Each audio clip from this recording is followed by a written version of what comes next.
এবং গত দুদিন ধরে আমরা সোশ্যাল মিডিয়ায় একটি রব দেখতে পাচ্ছি, 10 নম্বরের অভিজ্ঞতার মামলা খারিজ করে দেওয়া হলো। অভিজ্ঞতার 10 নম্বর, WBSSC SLST জবে থেকে 26,000-এর একটা মামলা বাতিল হলো। ঠিক তারপর থেকেই একের পর এক মামলার জট আরও জটিলতর করে ফেলছে এসএসসিকে, এবং তা নিয়েই সোশ্যাল মিডিয়া থেকে শুরু করে ইউটিউব, ফেসবুকে নানান ভিডিও, এবং বলে রাখি সেই ভিডিওতে আলটিমেটলি তোমাদেরকে মিথ্যে কিছু তথ্য দেওয়া হচ্ছে। তো আজকে এই ভিডিওতে আমি সেই সব মিথ্যের তথ্য ফাঁস করব এবং তোমাদেরকে জানাবো ঠিক কি হয়েছে, ঠিক কি হতে চলেছে। তো এই 10 নম্বর অভিজ্ঞতার যেটা দেওয়া হচ্ছিল সেটা নিয়ে একাধিক মামলা হয়েছিল, এবং অনেকেই বলছে এই 10 নম্বরের মামলা সব কিছু খারিজ করে দিয়েছে কোর্ট। আদৌ কি তাই? যদি সেটা হয়ে থাকে তাহলে তো ফ্রেশার্সদের চাকরি পাওয়া 20 বাউ জলে। তাহলে সঠিক তথ্যটা কি? Hello students, welcome to BSSCI বেলুড়ে তোমাদের সকলকে স্বাগত।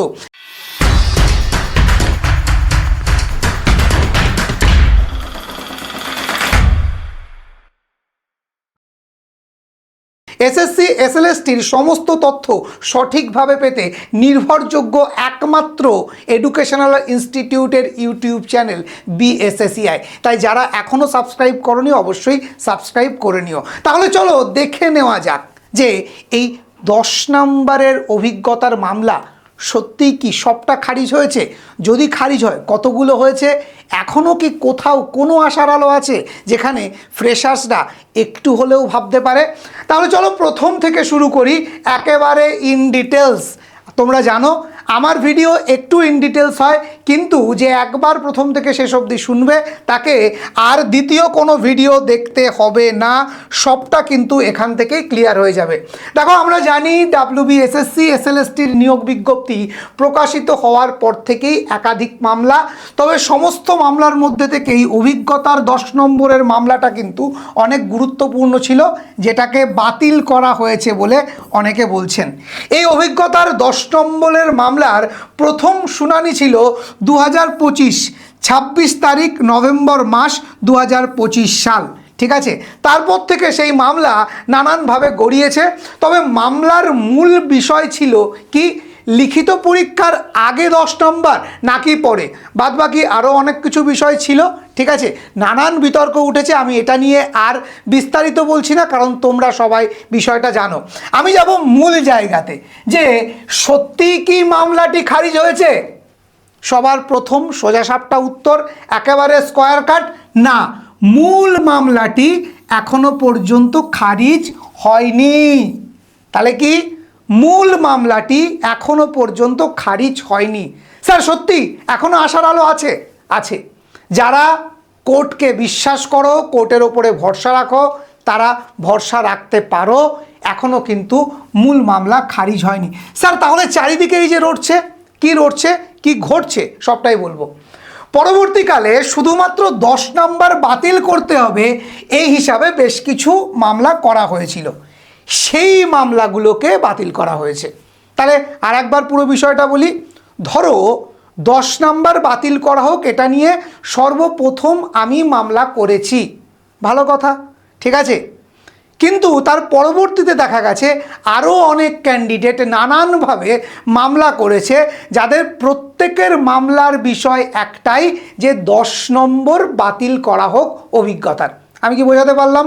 তাহলে একই বিষয়ে একাধিক মামলা হয়েছে। তাহলে আমি প্রথম মামলাটাকে মূল মামলা ধরতে পারি, আর তার পরের মামলাগুলোকে তার শাখা প্রশাখা ধরতে পারি। তাই শাখা প্রশাখা বাতিল হলেও মূল কিন্তু এখনও রয়ে গেছে, মূল মামলা এখনও বাতিল হয়নি। ঠিক আছে, তাহলে এখন বলতেই পারো স্যার তাহলে পরবর্তী মামলাগুলো যখন বাতিল হয়েছে মূলটাও বাতিল হবে কি? তাই তো? কারা কারা এটা ভাবছো একটু কমেন্টে জানাও তো। দেখো একটা বিষয় বলি, এই যে মামলা বাতিল হলো তার কারণটা কি, যেটা কেউ স্পষ্ট করে বলছে না, সেটা একটু বোঝার চেষ্টা করো। বলা হচ্ছে রুলসের পরিবর্তন দাবি না করে নিজেদের সুবিধা মতো 10 নম্বর বাতিল করার কথা বলা হচ্ছে। বিষয়টা কীরকম দেখবে, সেই বাংলাদেশের এখন নেতারা, আরে আমরা ইন্ডিয়া দখল করে নেবো, কাশ্মীর আমাদের ইত্যাদি প্রভৃতি, মানে তারা সেই রিক্সা নিয়ে আর কি আমাদের ভারতের সঙ্গে যুদ্ধ করতে আসবে, বিষয়টা এরকম। তো বেশ কিছু মামলাকারী মামলা করেছে, তাদের বক্তব্য একটাই, যেন তেন প্রকারে 10 নম্বরটা বাতিল হোক। কিন্তু কেউ একবারও বলছে না যে এই যে রুলসের মধ্যে, গেজেটের মধ্যে 10 নম্বর দেওয়ার কথা বলা হয়েছে, সেটা কবে, কখন, কোথায়, কিভাবে দেওয়া হবে তার কোনো স্পষ্টতা নেই। সেই রুলসের পরিবর্তন করা হোক, এই সঠিকভাবে দাবিটা কেউ তুলছে না, যে কারণে ওই সমস্ত শাখা প্রশাখা যে মামলা সেগুলোকে বাতিল করে দেওয়া হয়েছে, মূল মামলাতে ফোকাস করা হয়েছে।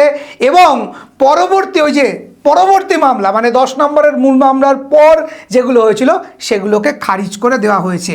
তাহলে আশা করি যারা এই যে নানান রটনাতে বুঝে উঠতে পারছো না যে 10 নম্বর মামলাটা ঠিক কী ঘটলো, আশা করি তাদের কাছে একটা ক্লিয়ার মেসেজ আমি দিতে পারলাম।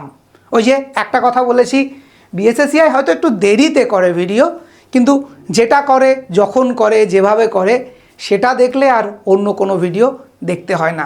তো যদি এই ভিডিও থেকে তোমার সমস্ত কনফিউশন দূর হয়ে থাকে তাহলে অবশ্যই একটা লাইক করে যেও, আর কমেন্টে জানিও তুমি এসএলএসটির ঠিক কোন বিষয় নিয়ে এখন সব থেকে বেশি চিন্তিত, বা আমার কাছ থেকে কোন তথ্য জানতে চাইছো। তবে তার আগে তোমাদের সামনে একটি ছোট্ট তথ্য জানিয়ে রাখি, বিএসএসসিআই তার নতুন অ্যাপ এনেছে। ঠিক আছে, বিএসএসসিআই তার যে ডিজিটাল লার্নিং অ্যাপ সেখানে একটা আমূল পরিবর্তন এসেছে।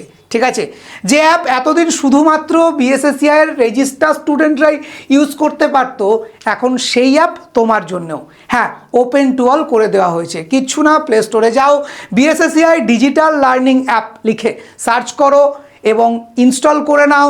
তারপর রেজিস্টার করে নাও নিজের ফোন নাম্বার দিয়ে, যদি অলরেডি রেজিস্টার্ড দেখায় ফরগট পাসওয়ার্ড করে ওটিপি দিয়ে নিজের পাসওয়ার্ড রিসেট করে অ্যাপটা ইউজ করতে শুরু করে দাও। ঠিক আছে, তবে এই নতুন অ্যাপে ঠিক কী কী তুমি পাচ্ছ, ঠিক আছে, এতদিন সাধারণত পেড ব্যাচের স্টুডেন্ট ছাড়া বাকিরা কেউ কিছুই পেতে না, কিন্তু এবছর আমরা একেবারে নতুন আঙ্গিকে সাজিয়েছি আমাদের অ্যাপকে, যেখানে তুমি ফ্রি কোর্স পেতে পারো। হ্যাঁ, এখনই গিয়ে দেখে নাও তুমি যে এক্সামটার প্রস্তুতি নিচ্ছ সেই এক্সামের ফ্রি কোর্স আছে কি না, ঝটপট এনরোল করো, যে কোনো সময় কিন্তু উঠে যেতে পারে, প্রচুর ফ্রি কোর্স দেওয়া আছে। পাশাপাশি তুমি পাবে জব অ্যালার্ট, এবং সেই জব অ্যালার্টটাও তুমি পাবে তোমার এক্সাম, যেটা এক্সাম সম্পর্কে তুমি জানতে চাও, যেটা সম্পর্কে শুনতে চাও, সেরকমভাবে ক্যাটাগরি ওয়াইজ।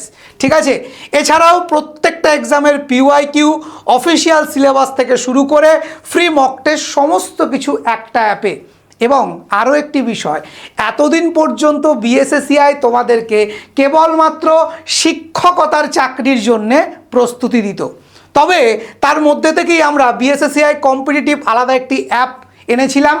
তবে এখন সেই সমস্ত কিছু সেগমেন্টকে এক জায়গাতে এনে আমরা all in one BSSCI digital learning app এনেছি, যেটার ওপরে দেখবে এরকম একটি অল ক্যাটাগরি বলে অপশান আছে। এখানে ক্লিক করলেই তোমার প্রয়োজনীয়, তুমি যদি টিচিং এক্সামের জন্য শুধু প্রিপারেশান নাও, শুধু বিএসএসসিআই টিচিং সিলেক্ট করবে, যদি কম্পিটিটিভ এক্সামের নাও বিএসএসসিআই কম্পিটিটিভ সিলেক্ট করবে, যদি ব্যাংকিংয়ের নাও ব্যাংকিং সিলেক্ট করবে, যদি স্কিলের নাও স্কিলটা সিলেক্ট করবে, আর যদি মনে করো তুমি সব কিছুই দেখতে চাও, আপডেটেড থাকতে চাও, তাহলে অবশ্যই অল ক্যাটাগরিতে থেকো। আরও অনেক নতুন নতুন ফিচার্স এটার মধ্যে আছে, একটা ভিডিওতে বলে শেষ করা যাবে না, বলার থেকে মনে হয় ব্যবহার করো, কারণ আমি একটাতেই বিশ্বাসী, বৃক্ষ তোমার নাম কি, ফলে পরিচয়। থ্যাংক ইউ, প্রত্যেকে ভালো থেকো, ধন্যবাদ।